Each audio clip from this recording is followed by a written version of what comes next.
3 questions à se poser à propos des buts établis sur sa vie. 3 questions que tu dois te poser constamment, à tout moment. J'ai dit sur les buts que tu as établis sur ta vie. Je vais commencer à te dire que le tout ne suffit pas de dire les buts dans la tête. Tu dois les écrire. Je ne veux pas la main de ceux-là, il faut vraiment mentir. Tu as écrit des choses que tu dois accomplir cette année. Ces choses, tu les as sorties de ton cerveau, de ta tête, et tu les as mis par écrit. C'est qui? Il ne va pas mentir. Voilà. Ok. Que le Seigneur vous bénisse. Il a été constaté, il a été démontré que les choses que nous pensons dans nos cerveaux, que tu ne peux pas t'amener pour les écrire, il y a un déficit dans cette décision-là que tu prends.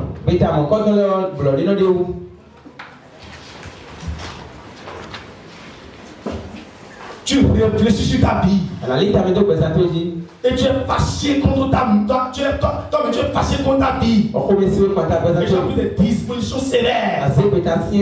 Il faut les écrire.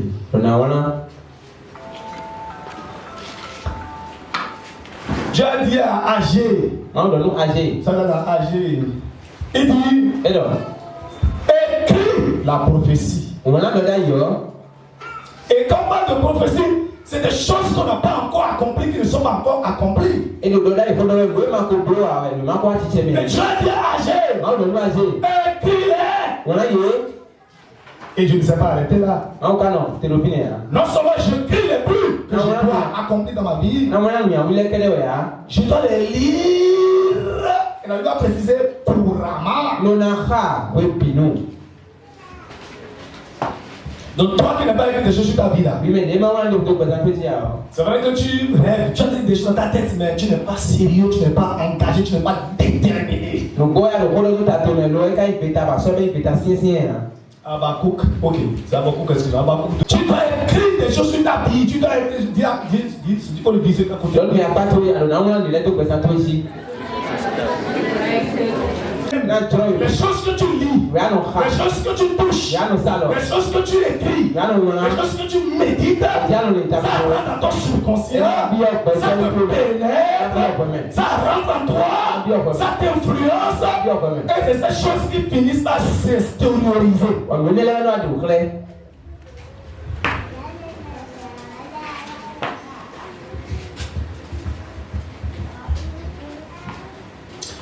Moi j'écris tout sur ma vie, mes buts, les buts spirituels, les buts physiques. Tout.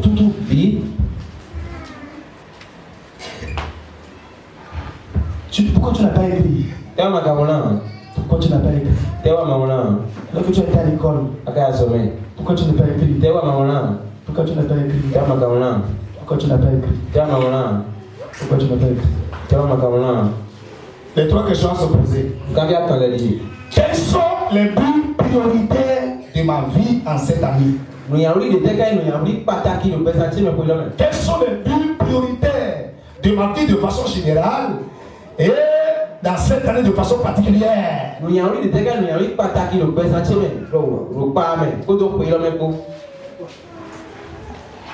Quels sont les buts prioritaires de ma vie de façon générale et en cette année de façon particulière?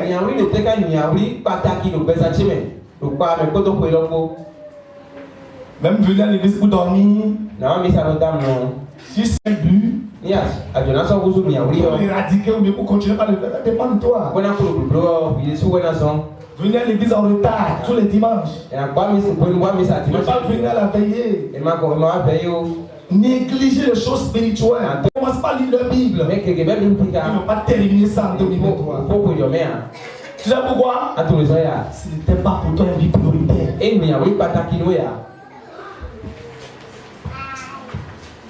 Non, c'est la vérité. Ce n'est pas pour toi une vie prioritaire. Ce n'est pas prioritaire pour toi. Vous savez, dans la vie, il y a des buts généraux. Fais la vaisselle. faire la cuisine et aller au travail. Qu'est-ce qui est prioritaire? Question. Hein? Aller au travail, faire la cuisine, faire la vaisselle. Qu'est-ce qui est prioritaire? Hein? Qu'est-ce qui est prioritaire? Ah, rien ça va. C'est ça. Qu'est-ce qui est prioritaire? Papa, qu'est-ce qui est prioritaire?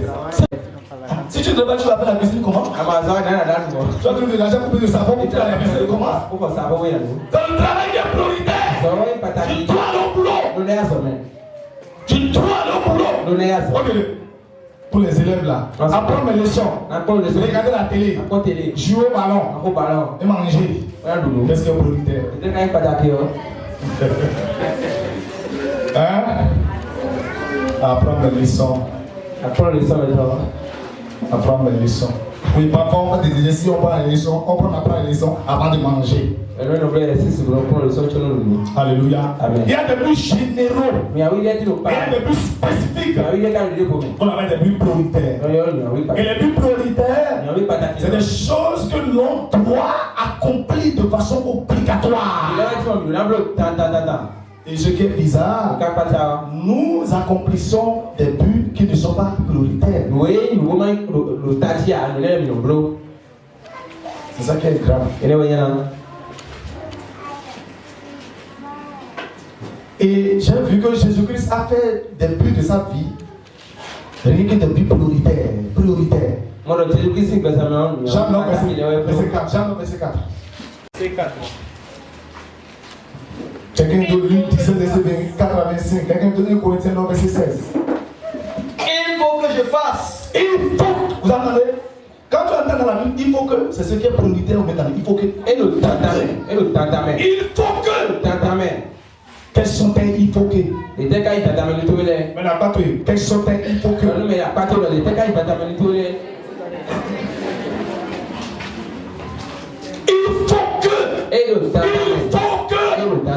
faut que je lise ma Bible. Il faut que je vienne à la veille.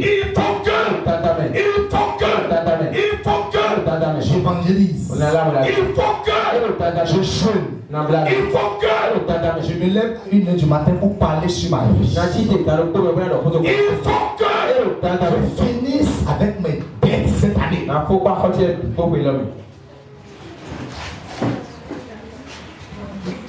Vas-y.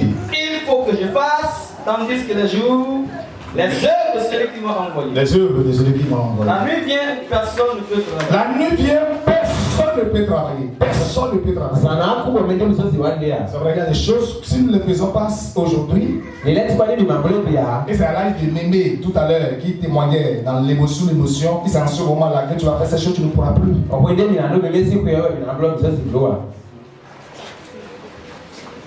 Il faut que j'apprenne mes leçons. Il faut que j'ai mon BPC. Il faut que j'ai mon bac. Il faut que j'ai ma licence. Il faut que j'ai mon master. Il faut que je finisse mes études.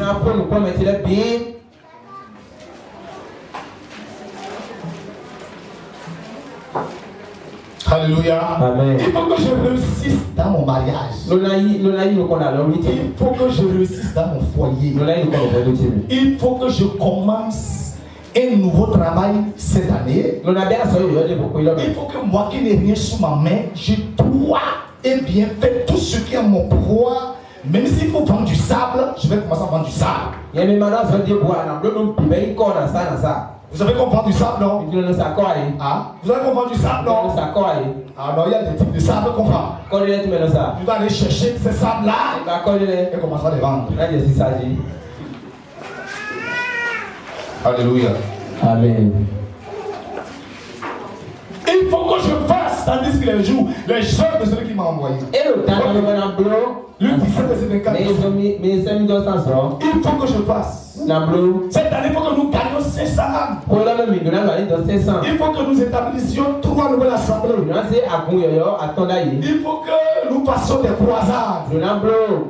Il faut que nous renforcions les assemblées qui existent déjà. Il faut que l'église soit élargie. Il faut que chacun gagne au moins une âme par mois. Tu ne peux pas aller dans une église pendant toute une année sans gagner une âme à Jésus. C'est grave. C'est grave. C'est grave. Non, dis-lui ça, c'est grave.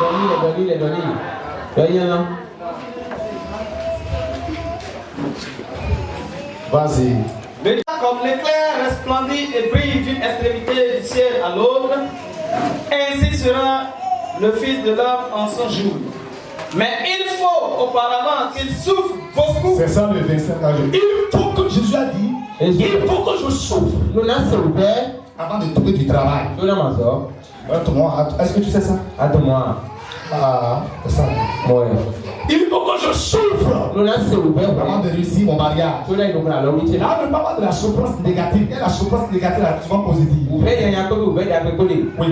La souffrance positive, c'est quoi? C'est les difficultés que je dois rencontrer dans tout ce que je fais avant de pouvoir aboutir au succès. Mais la souffrance négative, j'ai volé, on m'a emprisonné. Ça, c'est la souffrance négative. Et toi-même qui allais chercher ça là.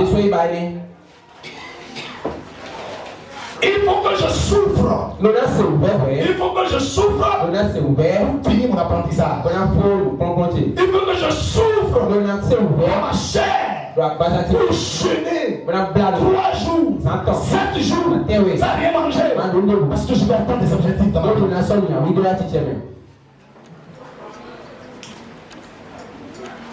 Vas-y, oui.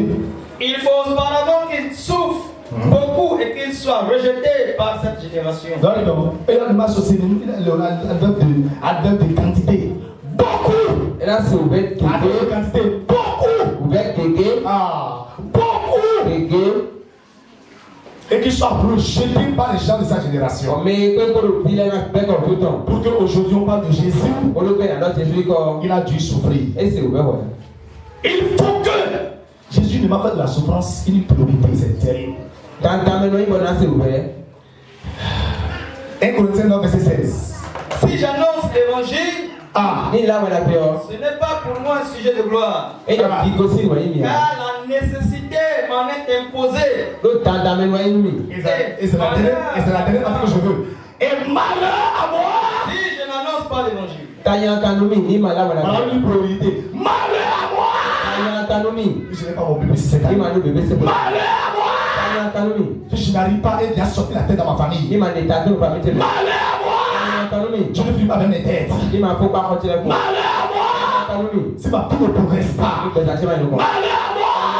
Je ne suis pas donné cette année. De cette maladie qui me donne le souci. Malheur à moi. Je ne cherche pas le travail jusqu'à avoir un travail cette année. Malheur à moi. Si je compte encore tout l'argent, je n'arrive pas à économiser. Malheur à moi. Si j'arrive à payer une moto, renouveler ma moto là. Malheur à moi.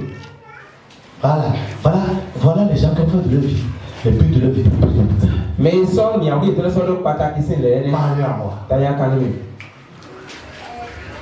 Bon, je vais aller quelque part. Je vais lire la question numéro 2, la question numéro 3. Et on va prendre un test qui va me redire tout ça.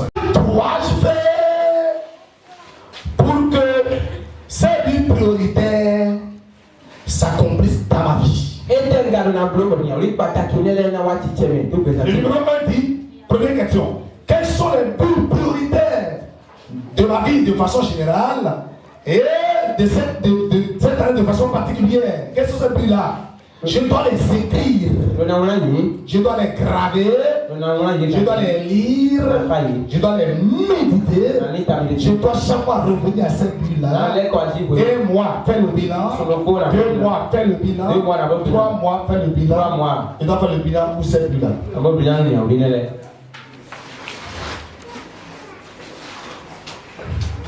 Question 2. Que dois-je faire pour que cette bulle prioritaire s'accomplisse dans ma vie? Et je commence à éliminer tout à l'heure les quelques buts prioritaires que nous devons accomplir. Buts qui sont communs à nous tous.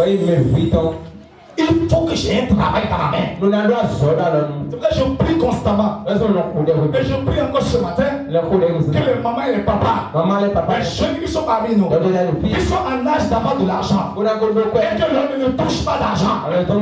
Par la puissance du Saint-Esprit, l'année de jour où je suis prêt cette année. Non, tu n'as pas bien reçu ça. Je dis, toi qui touches à l'argent, de temps en temps, l'argent même te fume même. Ça vient, ça part tout seul. Il y a des trous, ça vient, ça tombe dans les trous. Tu n'as pas de travail. Tu as constamment de soucis. La puissance du Saint-Esprit. Dieu qui a donné le travail à Pierre. Il y a beaucoup de gens dans la Bible. Dieu va te donner le travail cette année. Alléluia. Amen. Oui, c'est le but prioritaire numéro 1, c'est le travail. C'est le travail. C'est le travail. Et ce n'est pas l'école, c'est les études. Les apprentis, c'est ta formation. C'est le travail. C'est le travail. C'est le travail. C'est le travail. C'est le travail. Que dois-je faire pour que cette vie prioritaire s'accomplisse dans ma vie? Il y a pas deux choses. Je dois travailler dur. Continuer à travailler dur jusqu'à ce que cette vie s'accomplisse. Je dois travailler dur. Je dois continuer à travailler dur jusqu'à ce que cette vie s'accomplisse. Question numéro 3. Que faire si ces buts prioritaires sont bloqués ou ne s'accomplissent jamais dans ma vie? Que faire? Que faire? Tu as essayé, ça n'a pas marché. Tu as tenté, tu as échoué. Tu as essayé encore, ça n'a pas marché. Je ne sais pas si dans les papiers écrits on trouve ça. Tu te décourages. Lève la main, mets la main sur la tête.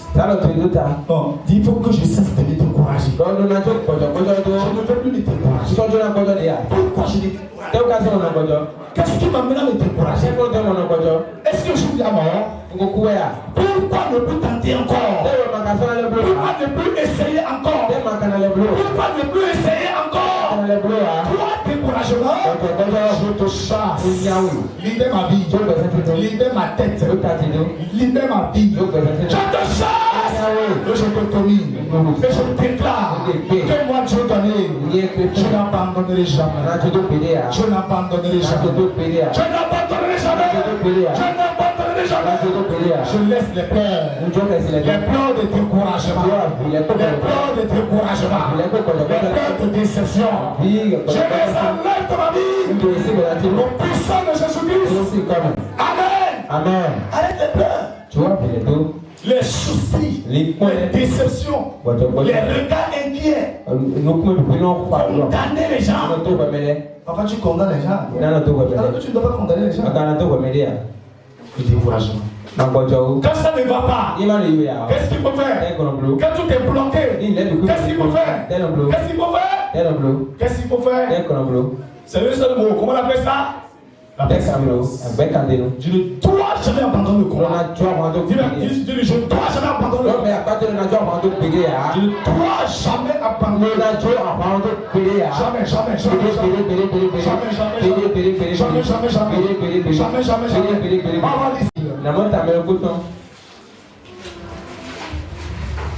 Et je l'appelle le brave des braves. Il y a beaucoup de gens qui ont persévéré. Mais Isaac a été un exemple légendaire. 25 Genèse 15, 18, 19, 21, 22. Lisez-moi ça rapidement. Isaac devait aller en Égypte comme son père. Parce qu'il y avait la famine.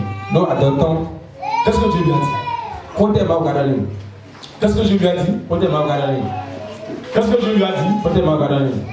Genèse 25. Dieu lui a dit, il ne faut pas aller dans la facilité. Ah, c'est la facilité. C'est difficile seulement. Il pleure, il grince les dents, il condamne tout le monde, il laisse tout. C'est pas bon. Et j'ai vu que les gens qui arrivent à sortir leur peuple du jeu et des gens totalement persévérants. Mon ami, le peuple nous dit mais des gens n'abandonnent jamais. Jamais. Tu vas me dire, l'esprit le plus persévérant. La personne la plus persévérante dans le monde des hommes, dans le monde de l'esprit, c'est qui? Satan. Satan. Il n'est jamais découragé. Jamais. Même si c'est en tentant tout à l'heure, il a échoué. Il tente encore. Même il sait que quand il va tenter, d'accord, 1000 fois, il va échouer. Il tente toujours. Parce qu'il a compris le secret. Que dans la poursuite inlassable, dans la persévérance, il y a une récompense. Il y a une puissance qui s'en sort. Dieu vous amène finalement à découvrir ce que tu as cherché pendant des années. Tu finis par la voir si tu n'abandonnes pas. Et j'ai vu que, quel soit le bien ou le mal, partout sur la terre, quelqu'un qui veut faire quelque chose. Quelqu'un qui veut des choses, et c'est dans sa tête. Il réfléchit à ça, il pense à ça, il travaille pour ça, il tente ça, il échoue sur le relève, il continue. Un jour, il va y arriver. Et c'est pourquoi Bartimée a retrouvé la vue. Il a cherché les mots qu'on n'a pas. Mais il se disait dans sa tête, il avait un but prioritaire. Retrouver la vue. Parce qu'il sait quand il va commencer à voir, il pourra aller marcher, il pourra travailler, le reste va venir facilement. Donc il a fait de recommandement de sa vie un but prioritaire.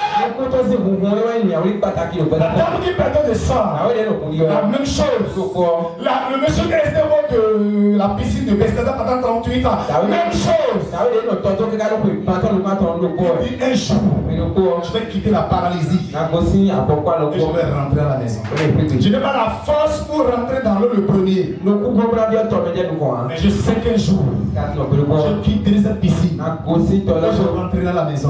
Je vais conduire ma moto. Je vais conduire mon véhicule. Je vais aller dans mon service.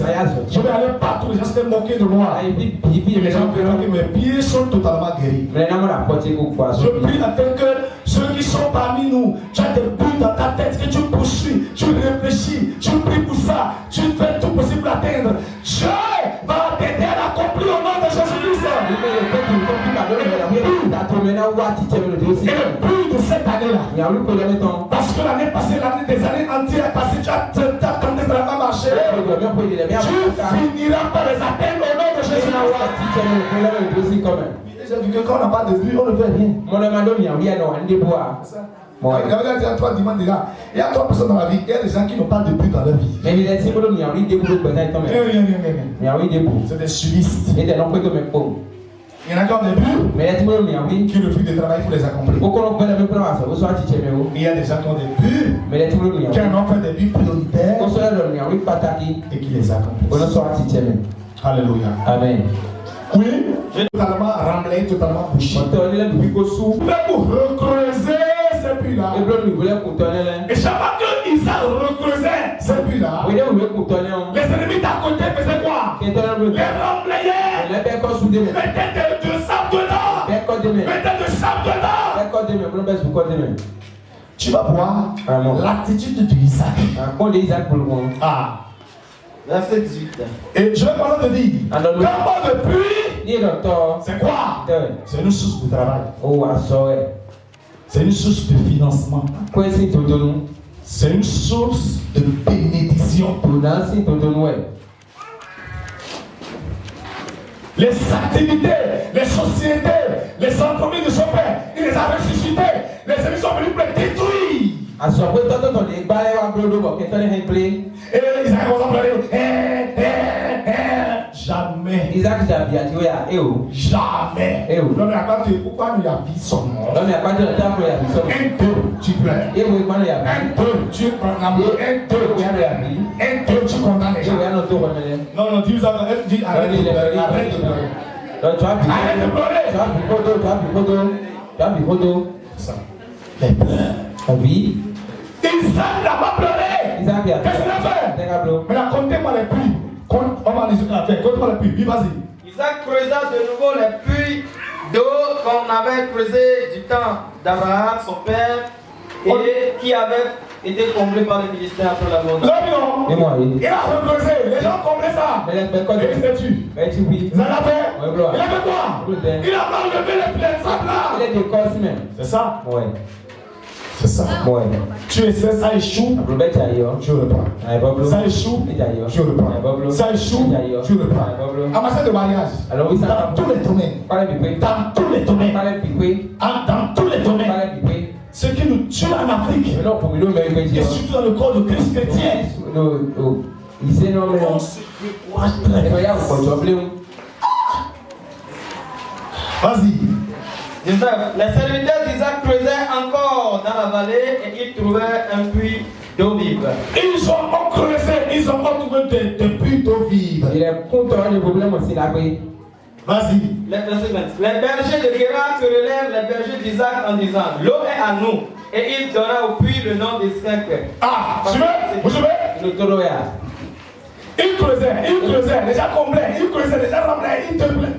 Et puis, maintenant là, c'est devenu, quand ils creusent, on va remplir ça avec du sable. Les serviteurs, les ennemis là, ont dit à ceux qui travaillent d'attaquer les serviteurs d'Isaac, de les attaquer. Parce que le puits là, c'est disputé, c'est pour eux, ce n'est pas pour Isaac. C'est ça. C'est quoi un esprit, tu rêves que les gens discutent ton travail. On discute tout dans ta main. Tu rêves que les gens, d'accord, on a commencé une dame qui a dit qu'elle est partie au marché. Eh bien, elle a beaucoup de bagages, beaucoup de marchandises, mais subitement, elle s'est constatée. Il y a un fleuve qui est venu de nulle part et qui a emporté tout ce qu'elle avait comme marchandise. Tout. Et depuis ce temps de 20 ans, la dame ne s'est plus jamais relevée. Pourquoi? Les gens discutent. Il y a des disputes, des disputeurs, des méchants, des querelles spirituelles et physiques. C'est ça. Mais ça, on prend le travail le plus quand même. C'est pourquoi on vous demande de la prière, de faire la prière, de travailler dans la prière. Tu dis que tu es fatigué. Alors, tu connais. Je suis fatigué. Donc Isaac a creusé un bon d'autres puits. Les gens sont venus en bas pour quereller pour leur arracher ce puits-là. Est-ce que Isaac va se décourager? Jamais. Mais Isaac ne se décourage pas. Isaac est non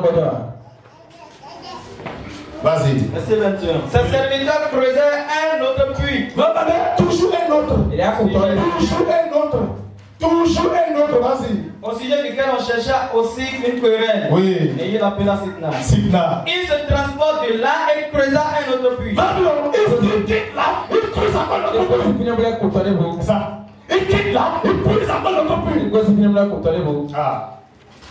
Quel est le travail que tu fais? Non, redresse-toi, tu vas dormir. Redresse-toi. Quel est le travail que tu fais? Quel est le travail que tu fais? Est-ce que tu travailles? Ce n'est pas qu'on a déjà utilisé ici plusieurs fois. Qu'est-ce que tu fais? Est-ce que tu cherches à l'agrandir? Est-ce que tu cherches à agrandir ce que tu fais? Qu'est-ce que tu fais? Qu'est-ce que tu dois faire? Isaac avait creusé déjà, a ressuscité les puits de son père. Isaac, et il a été tellement sage. L'héritage de mon papa ne peut pas me suffire. Il me met à aller creuser encore des puits. Parce qu'il a compris le secret de l'abondance. J'ai vu sur le statut de quelqu'un dans la semaine, il y avait des caisses, une grande caisse remplie d'argent. Et c'est tellement rempli que la chambre où on a mis l'argent là, la chambre est presque remplie d'argent. C'est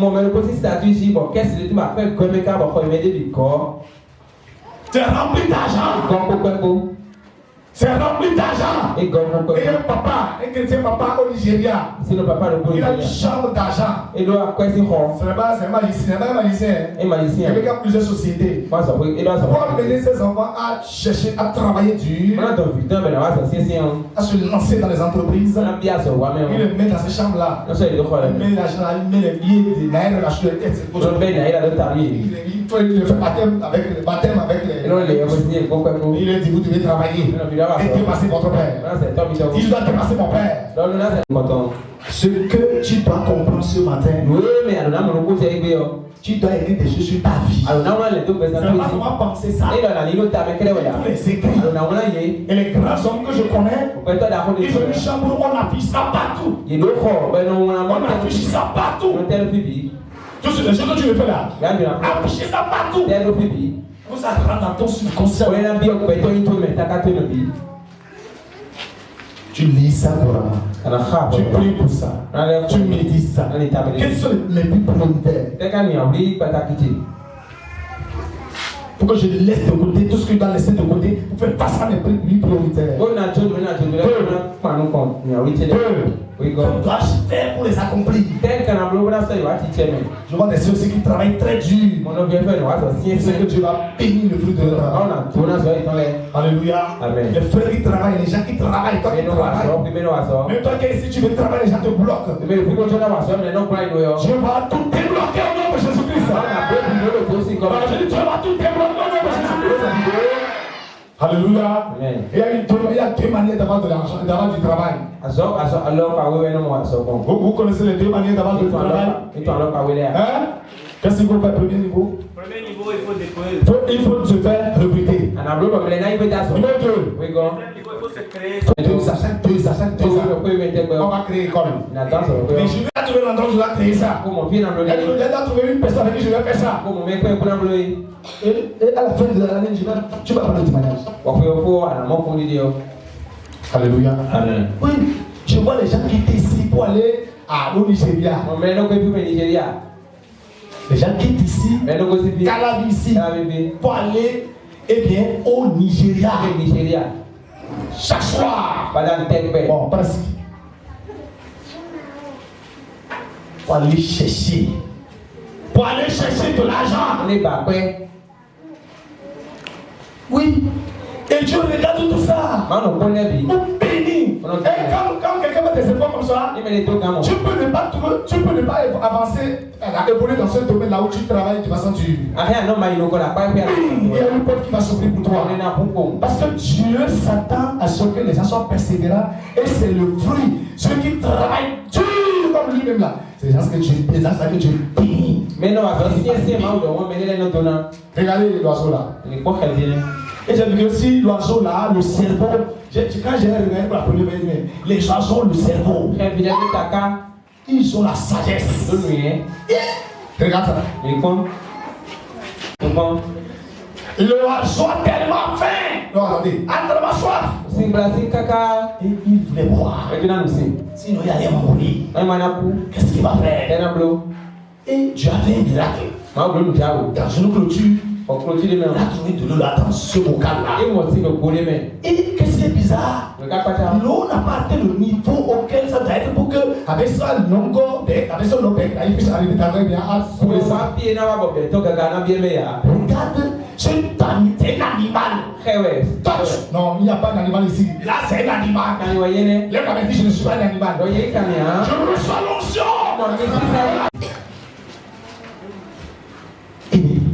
Tu vois, qui doit dire que quand on met des pieds là, des grosses pieds là dans l'eau, le niveau de l'olive va monter. Qui doit dire ça?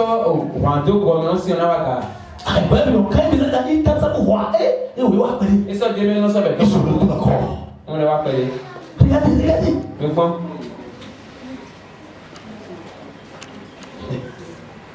C'est l'animal qui travaille comme ça. Un animal. Un oiseau. Les gens, vous voyez, regardez, tu ne peux pas prendre les leçons, regarde. Alors prends le son puis apprends. Regarde. Et puis là, ça ne suffit pas, il va encore les chercher. Il va encore les chercher. La quantité commence à augmenter.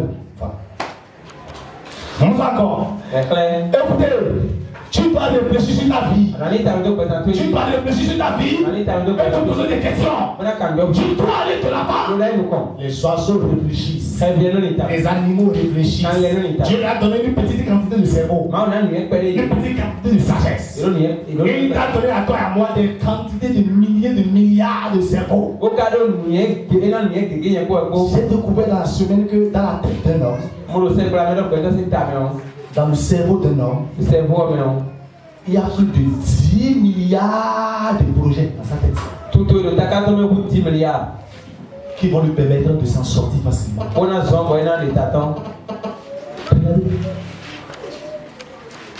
animal. Il doit boire. Ça veut dire qu'il doit manger. C'est le travail. Il a dit avant de manger, avant de boire, il faut travailler. Quand le travail est suffisant, il faut l'augmenter. Quand tu dis que je ne pas pleurer. Non! Oh non! Non, regardez, il n'a pas dit, oh, il n'y a pas l'eau. Comment je fais maintenant? Et quitter là.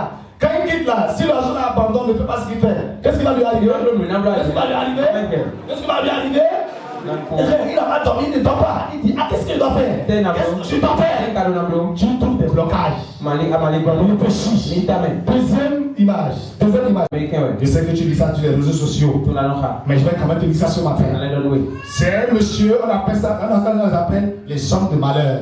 Les hommes de malheur. Ils aiment souvent les gens qui sont des étoiles. Le diable les comble de malheur afin de les empêcher d'accomplir leur destinée. Mais il y en a qui ont compris le secret. Ils prennent le chemin de la persévérance. Persévérance veut dire quoi? Quel est ce qui se passe? Je n'abandonnerai jamais le combat. Je ne veux plus de pleurer. Je ne veux plus d'accepter la déception. Je vais essayer encore. Je refuse. Je dis non. Lisez l'histoire là. Ce homme est né en 1809.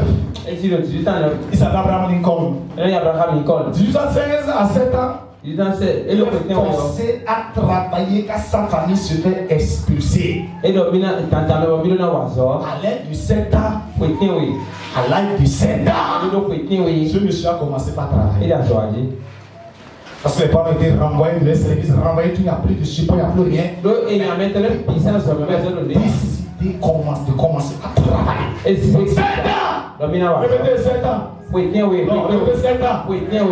élèves qui ne font rien pendant les vacances, pour le faire rien, et les mamans aussi les laissent auprès de télé. 7 ans, 7 ans, ton enfant plus que 7 ans, ton enfant plus que 7 ans. Je vous ai dit que je suis allé à Topa Misebo un jour. Je voulais payer des ceintures pour mes enfants. J'ai regardé les enfants de l'âge de mes enfants là, donc là, 7 ans, 8 ans. Je promenais avec des ceintures. Je voyais des grandes personnes. Mais quand j'ai vu des enfants avec des ceintures en main en train de vendre, ils ont attiré mon attention. J'ai commencé à causer. Je suis venu au marché seul. Non, avec papa et maman. Ah bon? C'est où? C'est le Nigeria. Nigeria? Ça est-ce que le Nigeria? Mais on aussi Nigeria. On bénit ici là. On attend tous les parents. On attend des autres. On ne veut rien faire. On ne veut rien faire. Là, les amis pour les gens dans les maisons, tu vas trouver de l'argent. Va se vendre de l'eau, tu vas trouver de l'argent. Va faire lavage, tu vas trouver de l'argent. Alléluia. Amen. Oui. Tu as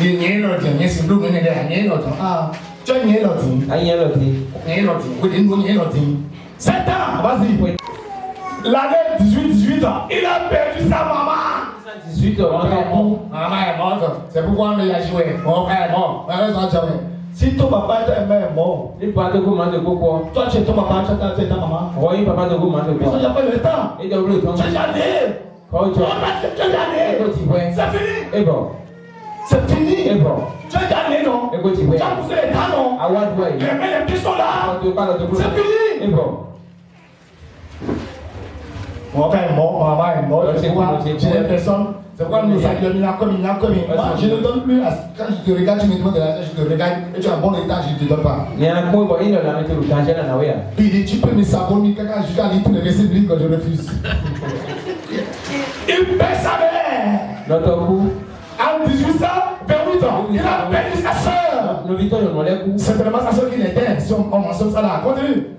30 heures, il lance son premier business et il a fait faillite. 1831, il a sorti le compte. Tu entends? On continue. 30 heures, il se présente aux élections législatives, il a perdu. 1838 ans, élection.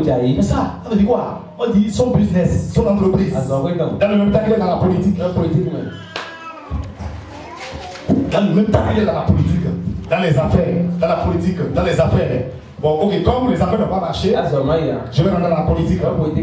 Non, ça a marché pour lui. Qu'est-ce qui s'est passé? Il a perdu encore. 33, il a emprunté de l'argent pour créer un autre business qui lance encore, il avait faillite. Je vous ai dit, on n'emprunte pas de l'argent pour payer Frisco, c'est un péché. Benoui.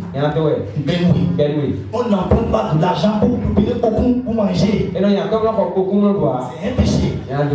On n'emprunte pas de l'argent pour faire lécher la tête. C'est un péché. Non, je vous dis la vérité, c'est un péché. On ne passe pas de l'argent quelqu'un pour payer avec 100 dishes pour manger ce que tu as fait. C'est un péché. Quand tu as fait, et que tu vas manger, qu'est-ce qu'il faut faire? Qu'est-ce qu'il faut faire? Il faut jeûner. Il faut jeûner. Et le jeûne que nous faisons là, le jeûne est économique. Non, tu sais que je vais économiser les doigts. La quantité de nourriture que tu dois manger par jour diminue d'un faux. Et tu mets ça à la réserve. Oui. Là, on est encore au début de l'année. Janvier, février.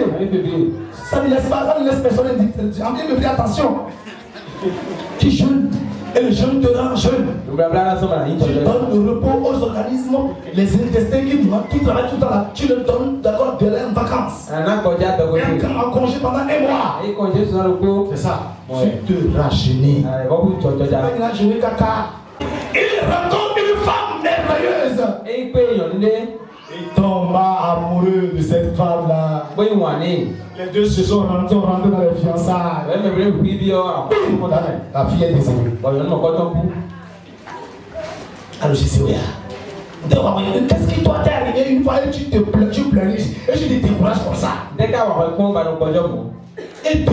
je n'ai pas les gens qui se découragent. Si je collabore un peu avec toi, je crois que tu te décourages là.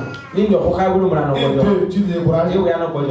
Moi je sais que je n'irai pas loin avec toi. On est ensemble seulement pour rien, seulement pour on sort de sa vie dans une dépression profonde. Il resta alité pendant 6 mois consécutifs. Il était malade pendant 6 mois. Il était malade pendant 6 mois. Mais un jour, il s'est relevé. Se relève. Et il se relève, et cette même année-là, Francis là, il se présente encore aux élections législatives. Il a encore perdu de nouveau. Même pour élection nationale là, tu dis bon, je ne veux plus gagner. Il rencontre la femme avec qui il va faire sa vie. Sa femme. Les deux sont tombés amoureux, bien sûr. Ils se fiancent. Ils se marient. La dame lui a donné 4 enfants. Puis, 3 enfants sont morts. Je vais poser la question. C'est au moment où sa première femme était décédée. S'il ne veut plus continuer la couche dans le mariage là, est-ce qu'il va trouver une femme? Et là, ta dit, pourquoi tu abandonnes? On continue. On dit, il se prend de nouveau aux élections. Il a perdu ça. Son unique fils, il avait 4 enfants. 3 sont décédés. Il reste combien? Christine reste combien? Ok. Son unique fils qui lui restait un jour, en 1850 ans, il est tombé, il est mort.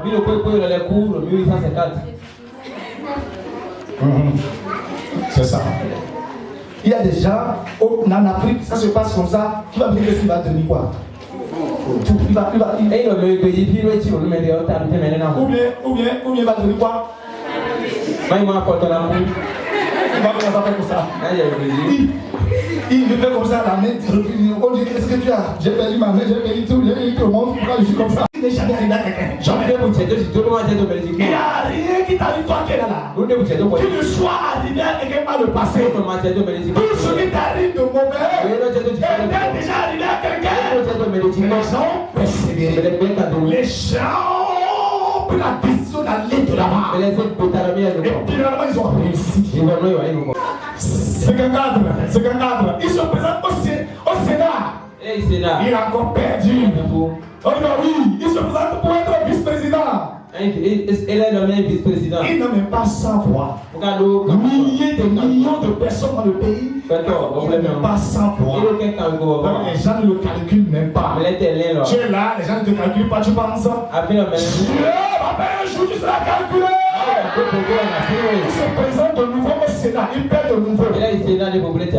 Dans le centre, Abraham Lincoln est élu président des États-Unis d'Amérique.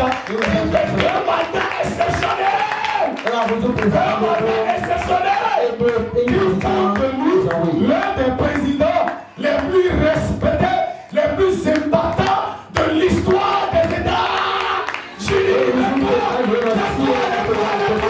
Lève-toi. Je dois persévérer. Je dois persévérer. Je dois aller de l'avant. Je refuse de pleurer. Je dois réussir dans mon mariage, dans mon foyer, dans mes études, dans mes entreprises, dans tout ce que je fais. Je ne m'abandonnerai pas. Je dois persévérer. Cette année, dans l'UB4, je dois témoigner au nom de Jésus-Christ.